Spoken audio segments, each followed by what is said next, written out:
All right, guys, welcome back to Real Estate Today. We're going to bring you some really cool topics from today. And as always, I'm one of your hosts, Jeff Beggin, sitting with my brother. Craig Beggins, hello everybody. And I guess we just call you our brother now, Mike. It's been long enough, Mike Puma. Yeah, It Mike. still sounds good to say from another mother Adopted a brother from another because mother. he really doesn't look like you or I, and actually you and I don't look like each other either. So We've confronted mom about it. She's pretty convinced that, there you know. might be a milkman somewhere involved, but it's okay.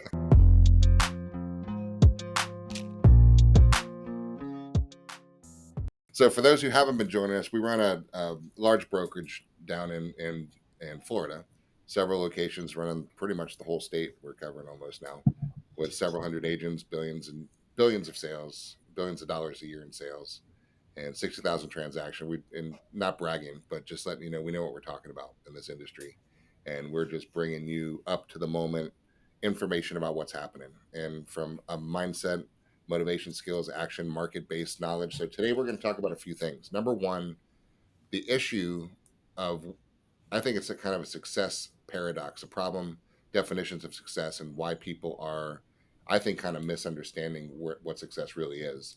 And then we're going to talk about how that kind of rolls into the accountability that's necessary from in life, really, in essence. We're going to talk really a little overarching today, not just real estate related. I think we're going to hit a lot of topics as well. And then we're going to dive into a really real estate specific one issue, which you've probably seen about the NAR, National Association of Realtors. There's a big lawsuit going on about buyers, agencies, and commissions being paid. So we're going to talk about that for a little bit too. So, gentlemen, let's talk with the first one. And kind of, it's a quote, right? Something I was reading and listening to. Success doesn't teach you anything, right? It's failure, which is where you learn, right? And that one kind of made me stop and think a little bit on this one because so many people strive for success, right? And they're afraid of the failures. And I think it's completely the opposite of what we should be embracing. And too much emphasis is put on being successful when the reality of it is that we need to put a lot more success on failing, or a lot more pride on failing because you have Well, to I fail. think you need to learn from the failures.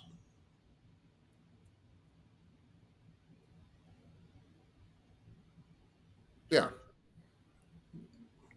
Come Like on, what? Yeah, we all. I want to say the word f up. We all f up, but if yep. you don't learn from the f ups, I'm trying to be politically correct, then you didn't learn.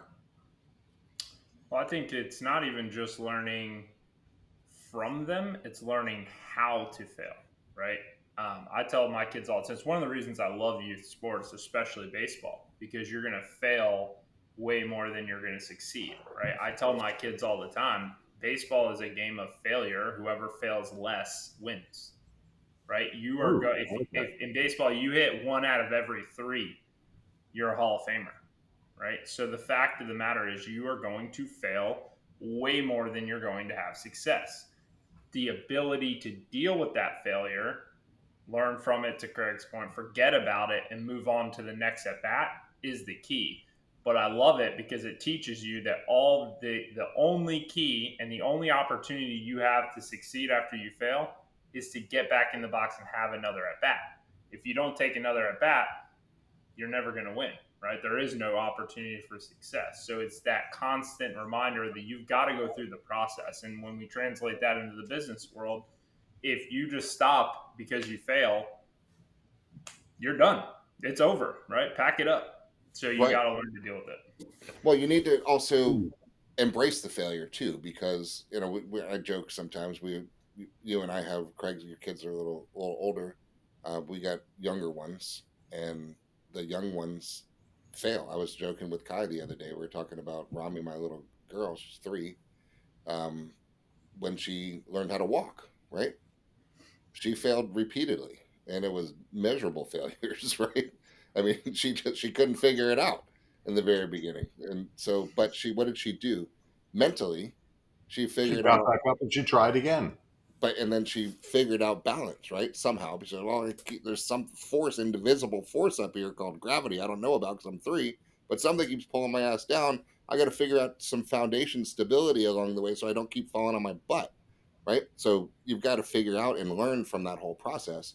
And from a real estate agent perspective, you've got to fall on your face. You've got to talk to people, get hung up on. You got to have people say, I don't want to talk to you. No, I don't ever want an agent. I don't want to deal with it. Right. And then figure out where are you failing? Where is the lack of connection, right, coming from? And but that's the thing. Like, so to your analogy, Mike, 63, 66% of the time you fail and Yep. you're a Hall of Famer, right? Yep. So but why does that transfer out of that world into the business world? Well, people are afraid to fail once, right? If you should fail 66% of the time. If you did that, you'd be an all-star in anything. If you went on 100 listing presentations and you failed 66 of them, you still got 33, you're rocking it, right? Yeah. Crushing it. Yeah. So Yeah. where's the mental disconnect here? Something happens as we start to get older, right? And I don't know if it's the external forces. I don't know if it's honestly, I think a lot of it, sadly, has to do with people are so afraid of other people's opinions that have zero bearing on their success or their failure. It's not even that they're upset about failing, it's that when they fail, how does that look to other people? And my thing is, who gives a shit, right? If those other people, literally the only people that I ever care about their opinion of anything that I'm doing or have done is the people that have a direct impact on that success or failure. My direct family, you got, that's it.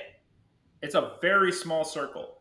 Anybody else, whether they think I'm the greatest thing ever or the worst thing ever, it doesn't matter. It's irrelevant to what I'm doing, right? But as kids, like to your point, think about watching a kid learn to walk, right? Or even crawl. Start with crawling. Right. When a baby determines that it's going to crawl, it does nothing but try to crawl. It will fall, it falls on its face, it gets right back up and tries to crawl again. Falls on its face, gets right back up and tries to crawl again. When they start to walk, they'll fall a million times, but it's instant. There is no second guessing of like, oh, you know what? I'm just gonna sit here now and never move. I guess I, this prob- just isn't for me, right? I I'm look done. stupid to I'll grandma. never Man, move. Someone will pick me up and carry me everywhere I need to go. It's fine. They don't do that, right? It's instant. There is no other option in their mind. They just go. And somewhere along the line, adult problems, life, other people's opinions, those things seem to start to sway us to this almost this side of caution, right? Of just like, oh, you know what? I never want anyone to think badly of what I'm doing or have done. So I'm just going to stay in this nice little safe box over here. And it's sad because it's going to hold you back.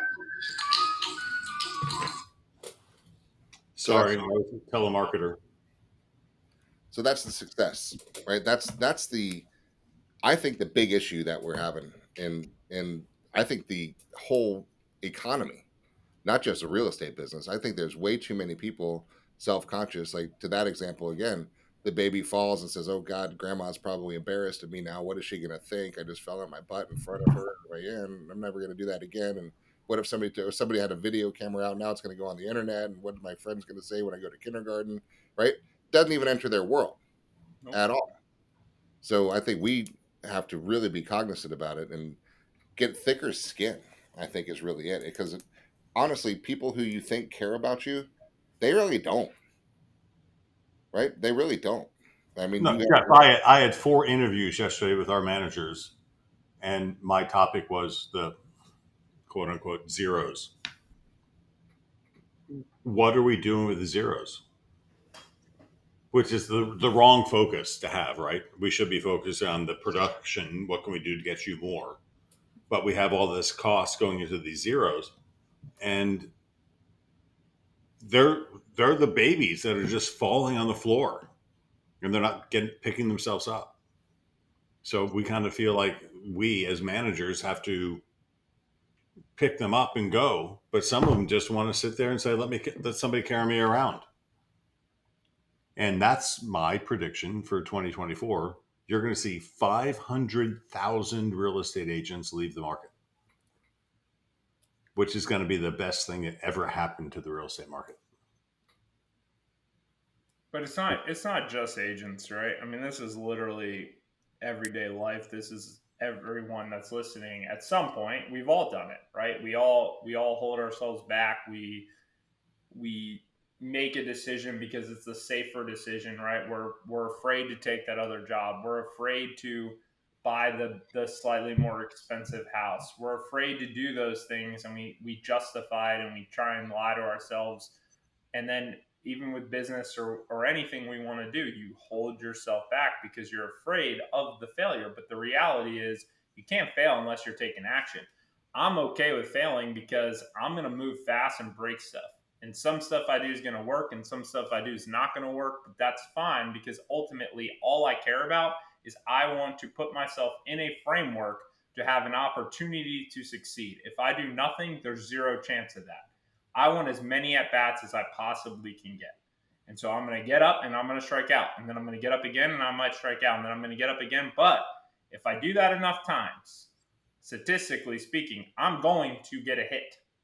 Right. And so that's all I'm waiting for. And the hits are what keeps you coming back. But you got to take the at bats. And we are afraid as a society to take at bats.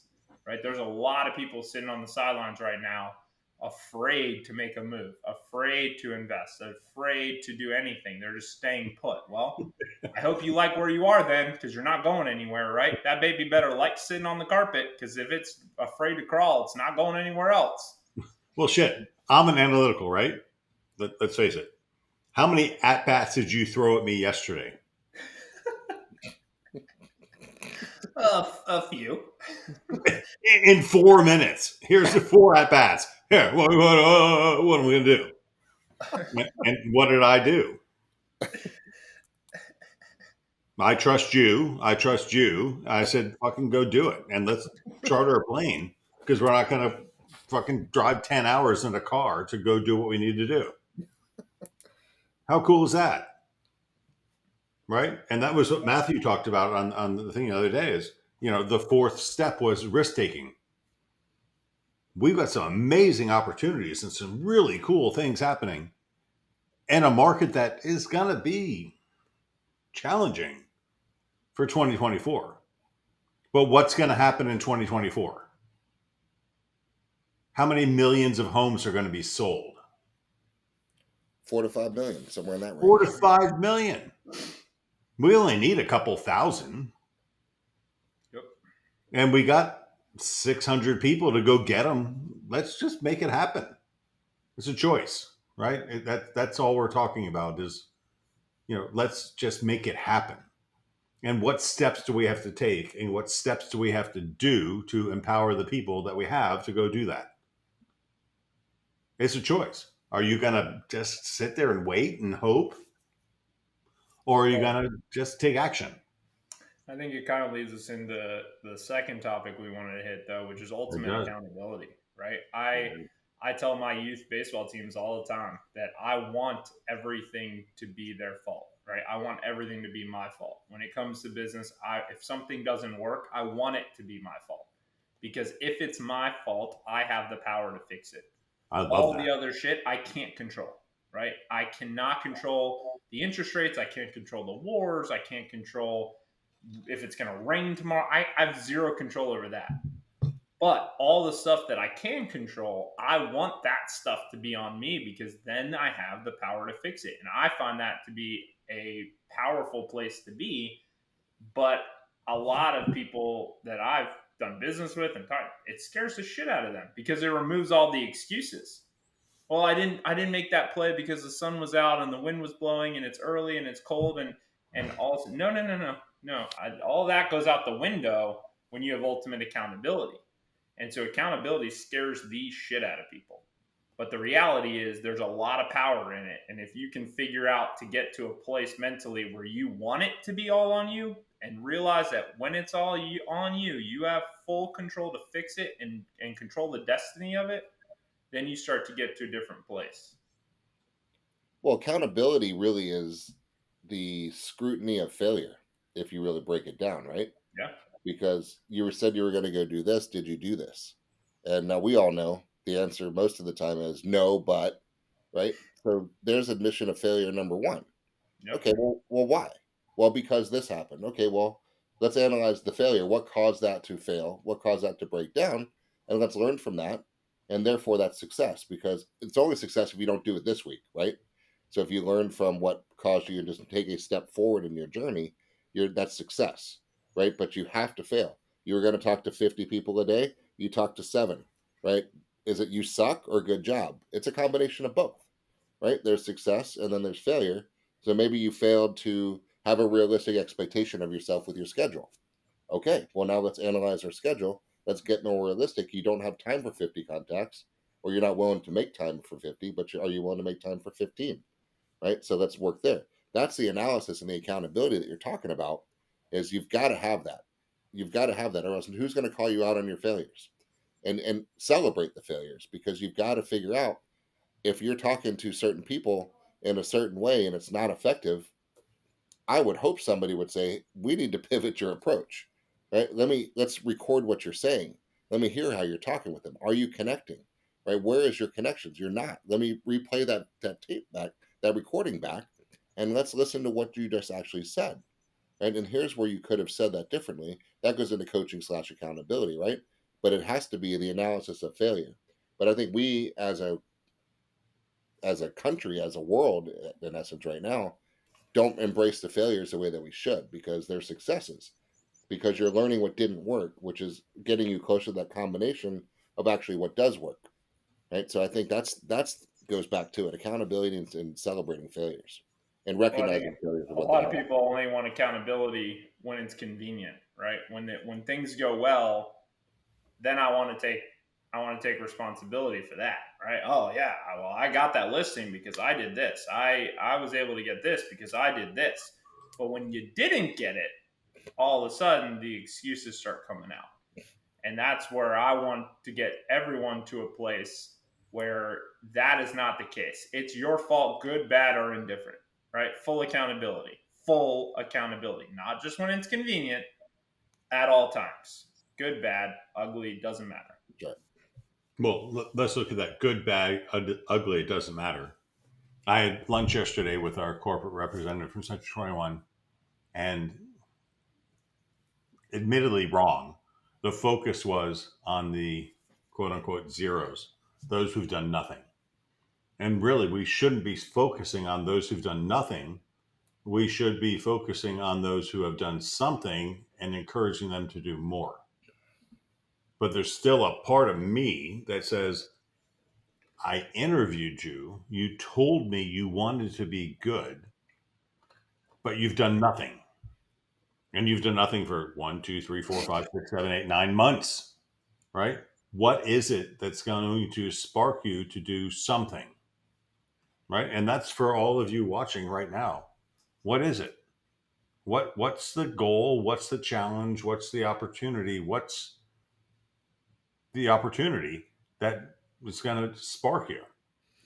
And I think if we all don't have something that sparks us, we're going to be stagnant.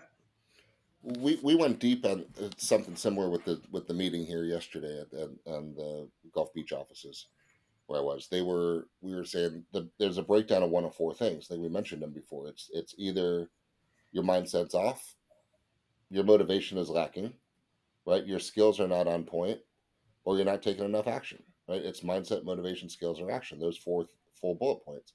And I think everything and everybody, you included, right now watching this, if you're not where you want to be, it's a malfunction in one of those 4 areas. And the best thing is to figure out where are you failing in those 4, because once you can recognize it, then you can start fixing it, right? So my mindset, real quick, did you listen to? We were joking yesterday. Who listened to the news this morning? And did you hear about somebody run over by a school bus and somebody shot somebody? What the hell did that do for your mindset for the day? 0, right? Did you listen to something positive, uplifting? Did you get your mindset going in a positive, focused manner? Right, that's an easy tweak, right? Motivation. What are you working towards? Right, Craig, you're working towards something now. It's taking you a long time to get something exciting for you to. No, I got clarity today. I'm going to do it because I freaking want to. There you go. So now Yep. there's the motivation there. But then here's the harsh reality. When you look at everybody, when you look at the goals that you're trying to accomplish, you've got to understand that the money that you have now in your bank account, in your savings accounts, in your retirements, whatever your global economic picture is, a direct relation of the skills that you currently have. period. And that's an unarguable fact, right? That's just the way that it is. So if you want more money, right, then you have to acquire new skills, right, to take you, because what you have now just took you this far. You've got to do things differently in order to get to a next level, right? And that's going to require the last one is actions, right? If you're not taking enough action. So one of those four things is what needs to be tweaked.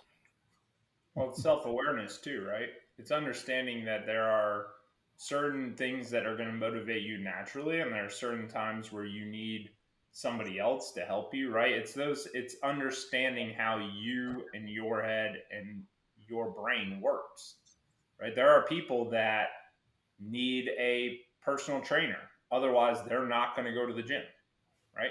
I don't. I'm going to go to the gym no matter what. Right. But it's understanding that I do need business partners like you guys to keep me motivated from a business perspective to keep pushing, keep pushing. So there are spots in your life where you may need other people around you to help hold you accountable and help inspire you and help create clarity and help do that. But that all starts with self-awareness. You have to know what you're good at, what you're not good at, what you're willing to do, what you're not willing to do, right? Ultimately, when we talk about clarity, it really is just being ultimately self-aware and know what drives you, right? And I think a lot of people really struggle with that, and or they lie to themselves, and that's even worse. What do you really want? We joke all the time that it's kind of like a kid. When a kid wants something and you say no, they're like, why? But I want that. Why? You can't have that. We're not buying a toy. Christmas come. Why? Right? They'll just keep asking why because they're getting down to the real reason. We need to do that to ourselves because a lot of times we're telling ourselves we want something because we think we want it, we think we should want it, we know that our spouse thinks we should have that or want that. No, none of that shit's going to work unless you really want it. So you got to get down to your self-awareness of what do you really want. And then you'll get committed. And then once you're committed, it's over. Right? That's it. Let's talk about the issue No, that's no, going Jeff, on. let's get really personal for a minute. You and I, we went to Miami last week and we drove my truck to Miami, and that was a great experience. And you and me and Dad had a great time. And then we drove my truck to Fort Lauderdale and we took a chartered airfare plane that was an hour and a half late. That fucked up I'm sorry, wrong word. The connection to the ferry that was going to take us to the island we were going to go to. And then we, spent, 30 hours on the island and did things that didn't work out the way they're supposed to. And then we had to get on a ferry at 7 o'clock to wait for another 4 hours for a plane to come. Right. Yep.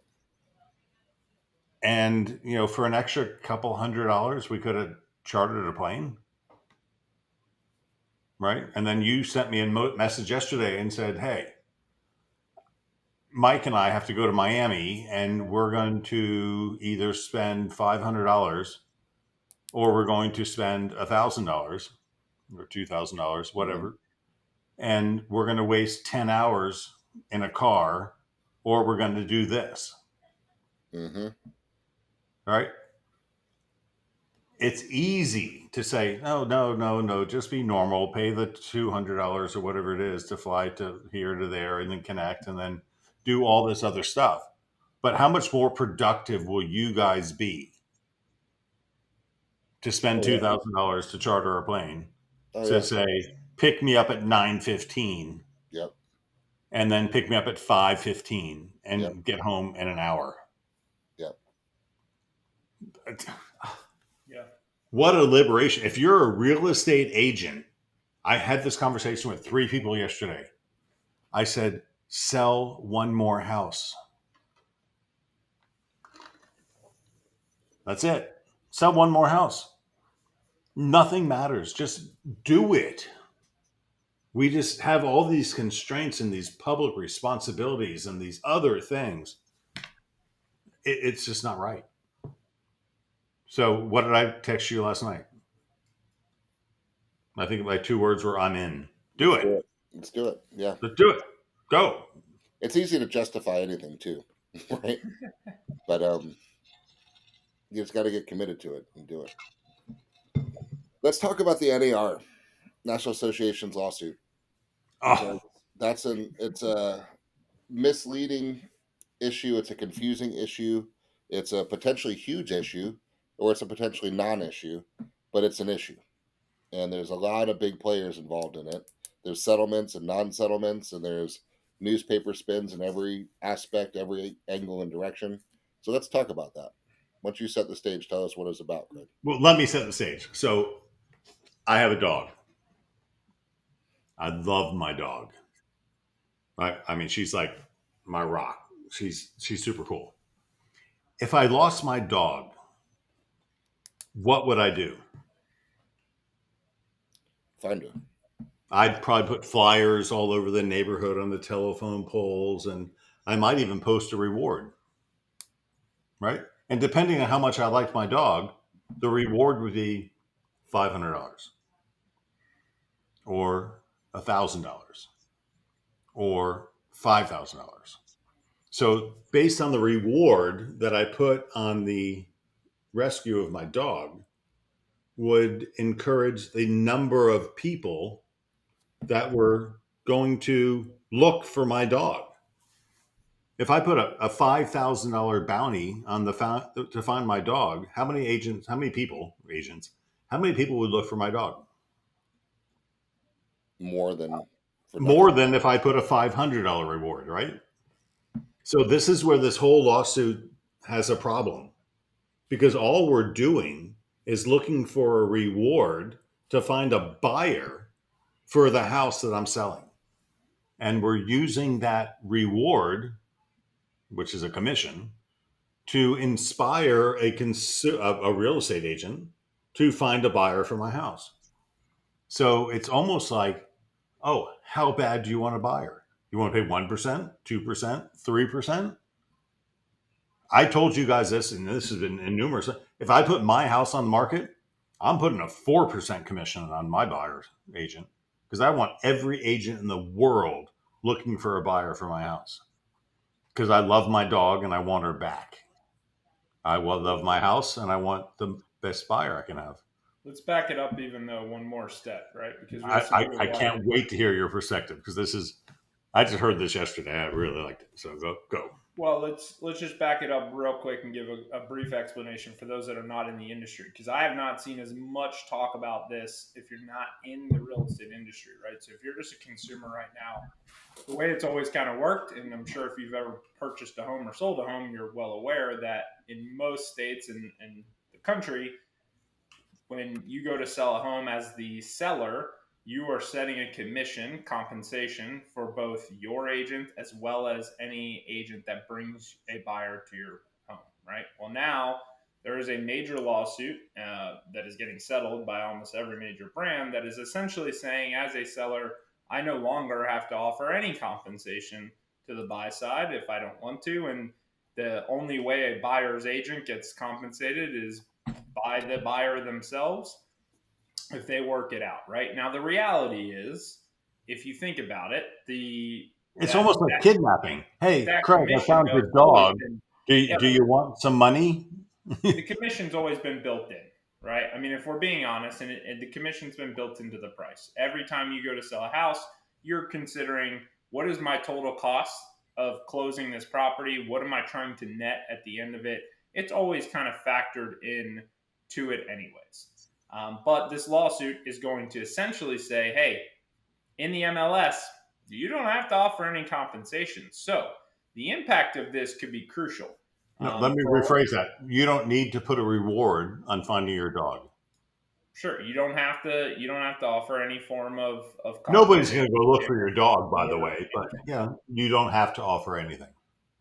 Yeah. So, but it changes everything, right? It has the potential to change so many things across our industry, because right now, when you as a consumer go shop on 123 Street on Zillow, right, and you do that search and you inquire on that, Zillow takes that and they say, "Hey, I've got a interested buyer," and they sell that lead, right? You to a potential brokerage or agent that's willing to pay for that, right? Now, here's the problem.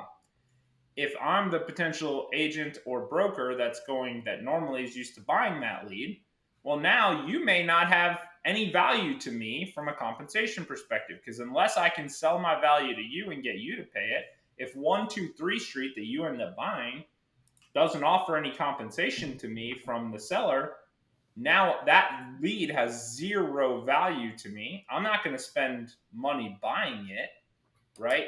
And so now all of a sudden there's a major shift there.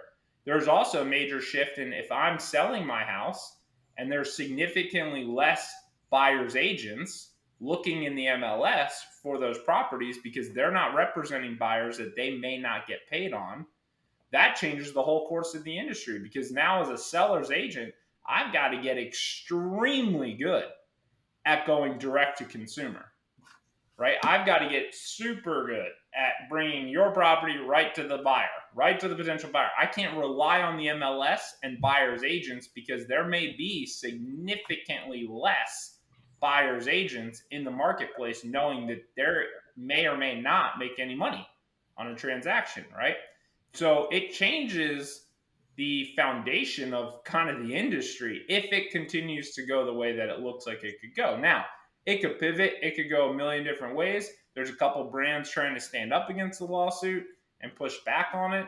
There's other brands that have settled. I mean, this thing could go a variety of ways, but it has a lot of potential. And so for you as a consumer thinking about selling your house, we're always going to advise, offer compensation, right? It's the right thing to do, and you want to be the pretty girl at the dance. I want to So find my offer it. friggin' dog. That's it, right? I'm going to put a bonus on finding my dog. So I'm Yeah. going to put a reward out to find the dog. And that's all we're doing. We're finding a dog for your house. But it gets more complicated than that, Mike, because you're right now, what's happening. And here's a stat that Chris told me the other day. He's watching the new listings hit the market, and 75% of the new listings hitting the market are new homes. New home builders are excellent marketers. So, Jeff, tell me two things new home builders are doing to market their homes. Closing costs and rate buy downs. Closing costs, I didn't have to prod you for that, right? Closing costs and rate buy downs. So, a house that is $650,000 that's giving $15,000 in closing cost incentives and buying the rate down to 5.99%, that's a huge discount. And then we have John and Mary who bought a house last year or 2 years ago or 3 years ago.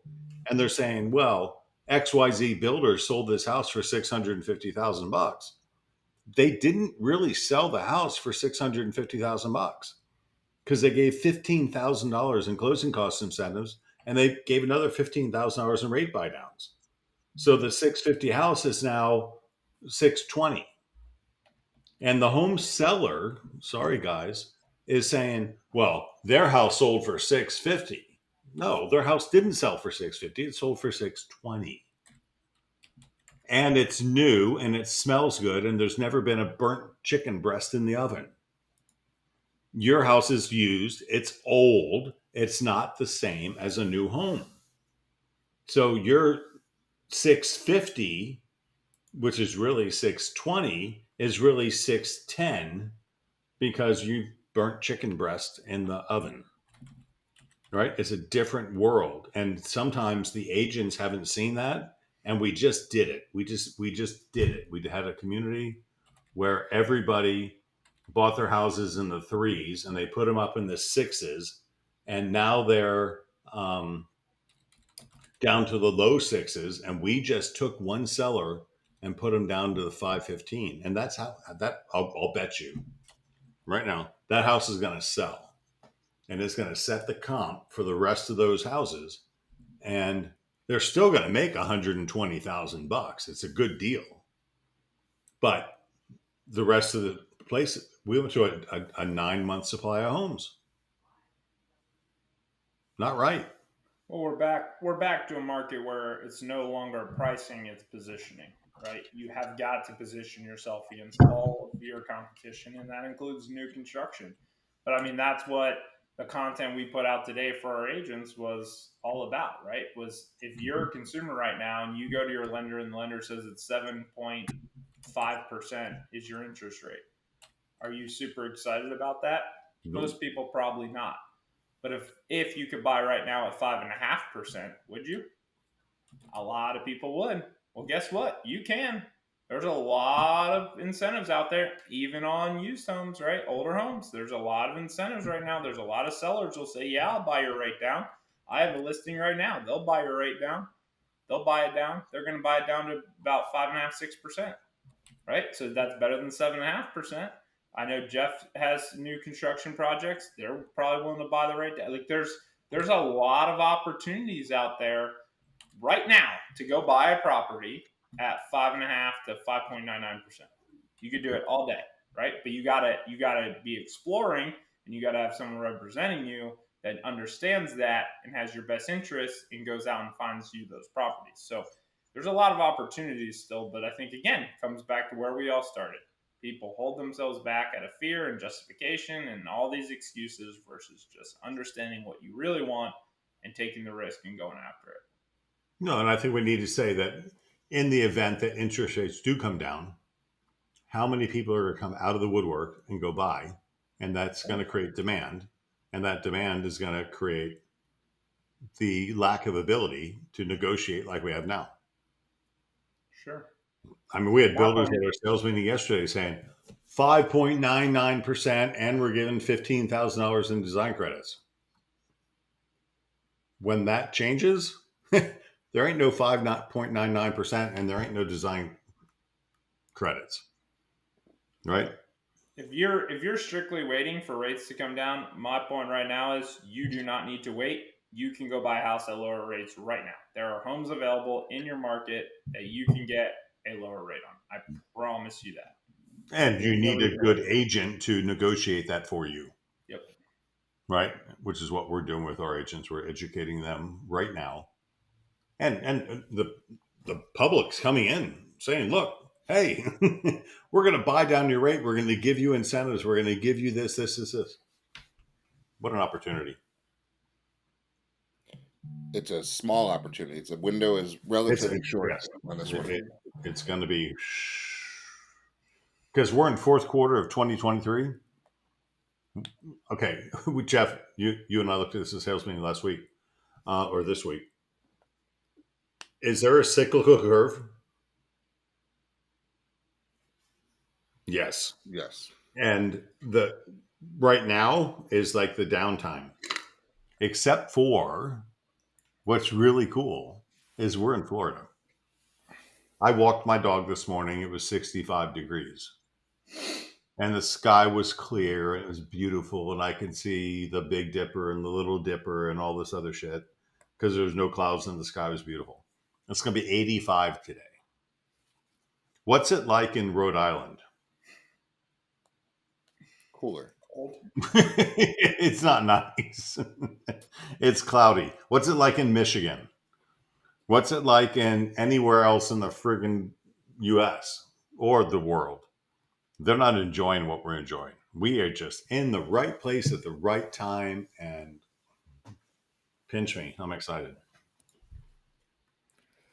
So that's what's kind of going on, guys. That's your summary of what's going on this week, and we'll be back every week with kind of what's going on that we feel is relevant for you to know. And guys, if this is the time, if you're considering moving in the next year, right, 12 to 18 months, this is the time you're going to absolutely score yourself the best deal you could get in this buyer's market the way that you're in right now. And so it's not going to last, like we're telling you.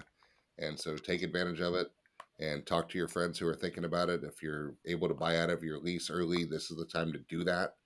And because you're going to be kicking yourself if you don't, because this is a small little time that you have this opportunity, and take advantage of it. So, Well, I'm about to release a project that's going to be very expensive.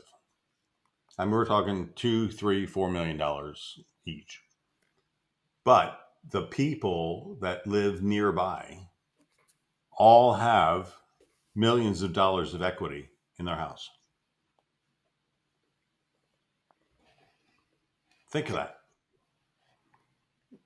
And they can upgrade their lifestyle and actually end up with about the same mortgage payment than they have, but have a substantially nicer, newer, new roof, new water heater, new lower insurance premium, all that cool stuff that's going to happen. The future's bright, right? It's all good.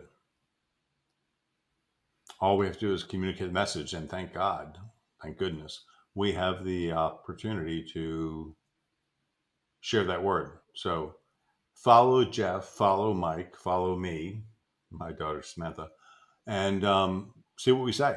There's some cool stuff going on out there. Very good. And we'll be back with you again next week, guys. So thanks for watching Real Estate Today. We'll see you guys on the next episode.